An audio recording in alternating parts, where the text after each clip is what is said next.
मुख्यमंत्री भजनलाल शर्मा का कल का प्रस्तावित कार्यक्रम है। सीएम भजनलाल शर्मा कल कोटा प्रवास पर रहेंगे। दीनदयाल उपाध्याय अंत्योदय संबल पखवाड़ा शिविर का अवलोकन करेंगे सीएम भजनलाल शर्मा। तो कल का ये उनका प्रस्तावित कार्यक्रम रहने वाला है। कोटा के दौरे पर वो रहेंगे। कल दोपहर 1:50 पर जयपुर एयरपोर्ट से प्रस्थान करेंगे कोटा के लिए और दोपहर 2:50 पर कोटा पहुंचेंगे। हेलीपैड सांगोद पहुंचेंगे। 3 बजे पहुंचेंगे सांगोद में आयोजित कार्यक्रम स्थल। 3 बजे से लेकर 4 बजे तक कार्यक्रम के दौरान जनसभा को संबोधित करेंगे सीएम भजनलाल शर्मा। सुपोषित मां अभियान कार्यक्रम में भी शिरकत करेंगे सीएम। मुख्यमंत्री भजनलाल शर्मा का कल का ये कोटा का दौरा पूरा कार्यक्रम रहने वाला है। लोकसभा अध्यक्ष ओम बिरला, ऊर्जा मंत्री हीरालाल नागर समेत कई नेता भी इस दौरान उनके साथ मौजूद रहेंगे। कल का ये पूरा प्रस्तावित कार्यक्रम कोटा वो पहुंचेंगे। सांगोद में उनका कार्यक्रम आयोजित किया गया है। 1:50 पर जयपुर एयरपोर्ट से कोटा के लिए प्रस्थान करेंगे। 2:50 पर कोटा के हेलीपैड सांगोद पहुंचेंगे और 3 बजे सांगोद में आयोजित कार्यक्रम स्थल पर पहुंचेंगे, जहां पर जनसभा आयोजित की गई है। जनसभा को 3 बजे से लेकर 4 बजे तक वो संबोधित करेंगे। सुपोषित मां अभियान कार्यक्रम में भी शिरकत करेंगे मुख्यमंत्री भजनलाल शर्मा। ये पूरा कार्यक्रम रहने वाला है और इस दौरान उनके साथ लोकसभा अध्यक्ष ओम बिरला रहेंगे और मंत्री हीरालाल नागर उनके साथ इस कार्यक्रम में रहेंगे। तो कल कोटा प्रवास पर रहने वाले हैं सीएम भजनलाल शर्मा।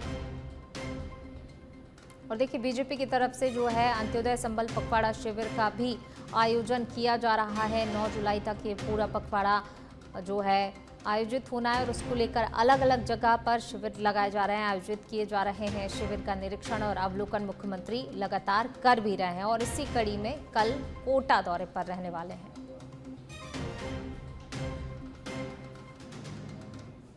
चलिए, इसी बीच रुक करते हैं अगली खबर का। जयपुर से खबर आपको बता रहे हैं। सीएम भजनलाल शर्मा ने ली खनन विभाग की समीक्षा बैठक। उन्होंने की है मुख्यमंत्री निवास पर खनन विभाग की अहम बैठक हुई। अवैध खनन, निर्गमन और भंडारण पर सख्त कार्रवाई के निर्देश सीएम भजनलाल शर्मा ने इस बैठक में दिए भी हैं। राजस्व वृद्धि को लेकर अधिकारियों को दिशा निर्देश दिए गए हैं।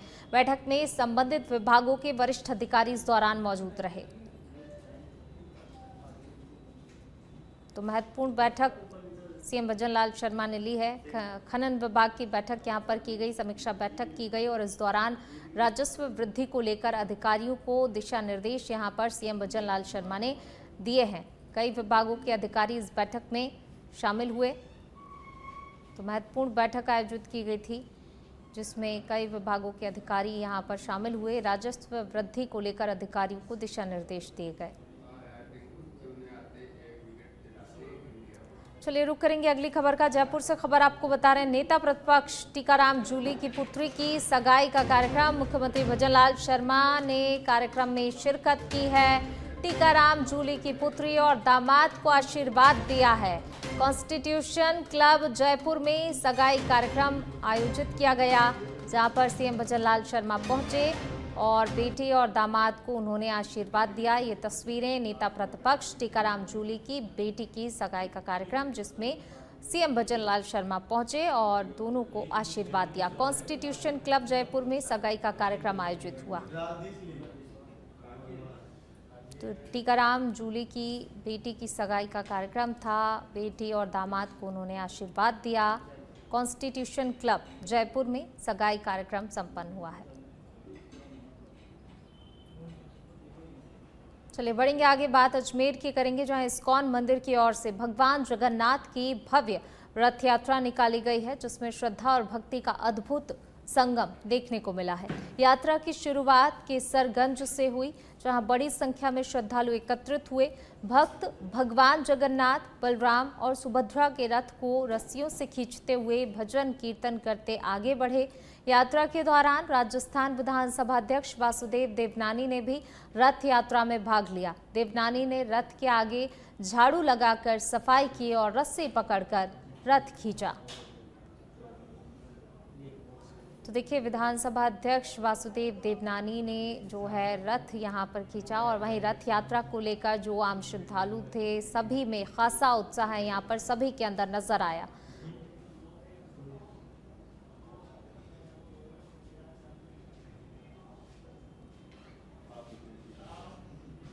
कोटपुतली के बानसूर में बाईपास से सांथलपुर रोड की ओर जाने वाले रास्ते में गंदा पानी जमा होने से लोगों को परेशानी का सामना करना पड़ रहा है। मुख्य रास्ते पर पानी जमा होने पर राहगीर सहित स्कूली बच्चों को गंदे पानी से होकर गुजरना पड़ता है, तो वहीं आए दिन दोपहिया वाहन चालक भी गिरकर चोटिल हो रहे हैं। लेकिन समस्या की शिकायत करने के बाद भी प्रशासन मामले की सुध नहीं ले रहा है। आपको बता दें कि ये रास्ता करीबन 30 से 40 गांव ढाणियों को जाता है, लेकिन प्रशासन इसके बावजूद जल भराव की समस्या पर ध्यान नहीं दे रहा है। बानसूर से बाईपास से सांतलपुर रोड है, जो आगे कोठिया, फरसागबास, लाखनलांगा, जैनपुर बास तक हाईवे पे मिलता है। इधर से केरपुरा, बबेरा होते हुए सांकेड़ा वहां निकलता है। कम से कम ये रास्ता जो मार्ग है ये 50-60 गांवों और ढाणियों को जोड़ता है।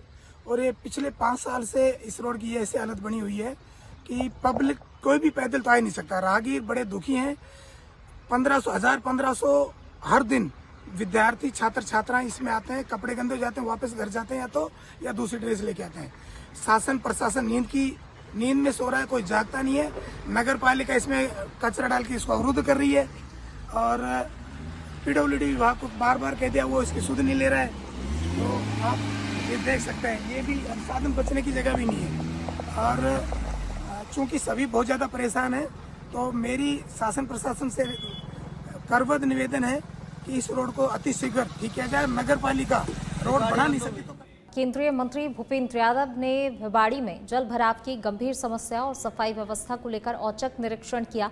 इस दौरान सीटीपी, एसटीपी और बाईपास टी पॉइंट का दौरा कर मौके की स्थिति का भी जायजा लिया।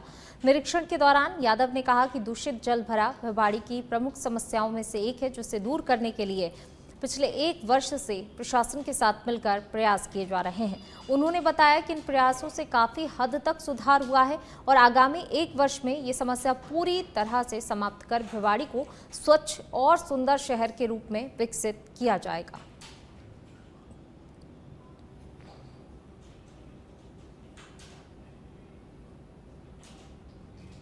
अलवर के बगड़ तिराया थाना क्षेत्र के बहाला गांव में 26 वर्षीय के संदिग्ध परिस्थितियों में मौत का मामला सामने आया।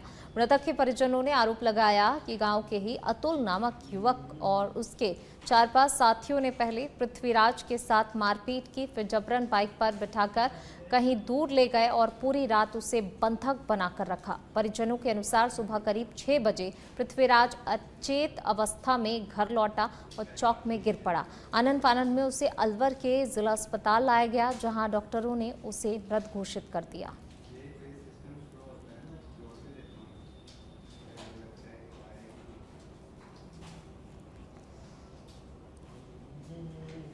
हालांकि घटना है, सूचना मिली थी कि यहाँ पे कोई लड़का है पृथ्वी नाम करके, तो वहाँ मौके पे गए। परिजनों ने बताया, उन्होंने रिपोर्ट दी है कि पिता कुलदीप ने कि मेरा बेटा पृथ्वी सिंह शाम को कल शाम को यहाँ भाला पे अतुल मेडिकल दुकान है, उस पर गया था। तो वहाँ पे कोई इन्होंने मारपीट करी है अतुल ने और उसके साथियों ने। तो रात में मोटरसाइकिल पे लेके कहीं चले गए और सुबह मेरा लड़का आया है और उसके बाद में उसकी ज़्यादा तबीयत खराब होगी, वो मौत होगी, जिस पर इसकी बॉडी को पोस्टमार्टम के लिए जिला अस्पताल।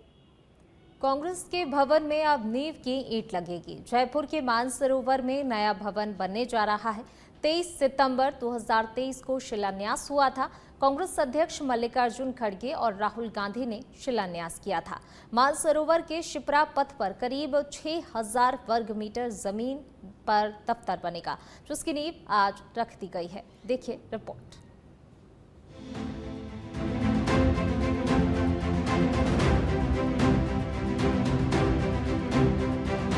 राजस्थान कांग्रेस के बहुप्रतीक्षित नए भवन निर्माण की शुभ घड़ी आ गई, जिसको लेकर मानसरोवर के शिप्रापथ में करीब 6000 वर्ग फुट जमीन पर बनने वाली बहुमंजिला इमारत की नींव रखी गई। सुबह के वक्त शुद्ध वैदिक मंत्रोच्चार और विधि विधान के साथ भूमि पूजन की रस्म अदा की गई। इस मुबारक मौके पर कांग्रेस के वरिष्ठ नेता और पूर्व मुख्यमंत्री अशोक गहलोत, प्रदेश कांग्रेस अध्यक्ष गोविंद सिंह डोटासरा, नेता प्रतिपक्ष टीकाराम जूली, प्रदेश प्रभारी सुखजिंदर सिंह रंधावा और कई बड़े सियासी चेहरों की मौजूदगी ने माहौल को गरिमा प्रदान की। कांग्रेस नेताओं की माने तो प्रदेश कांग्रेस का नया भवन 5 मंजिला होगा और जिसकी लागत करीब 80 करोड़ रुपए से ज्यादा बताई गई।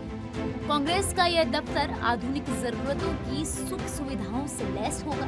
इस भवन में underground parking, canteen, conference hall, gym और स्विमिंग पूल जैसी सुविधाएं भी होंगी। कांग्रेस के भवन में लगी नींव की ईंट जयपुर के मानसरोवर में बनने जा रहा है नया भवन।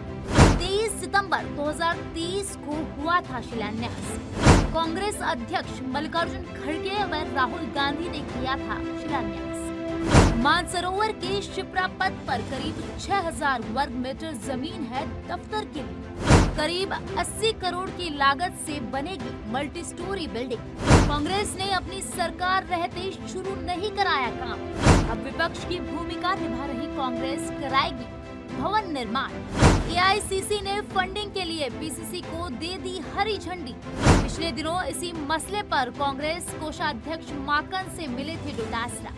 12 महीने में हम सिविल कंस्ट्रक्शन करेंगे और 6 महीने हमें उसमें पूरे में लगेंगे, यानी 1.5 और 2 साल के अंदर अंदर हम पूरी तरीके से इस भवन को तैयार कर देंगे और उसके बाद में यहीं से कांग्रेस चलेगी। मैं समझता हूं कि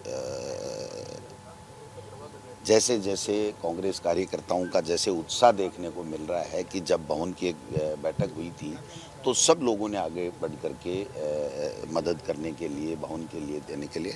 हमारा डिजिटल खाता है, ऑनलाइन पेमेंट है, एक भी पैसा नगद का कोई सिस्टम नहीं है। पूरा का पूरा जो भी कोई डोनेट करे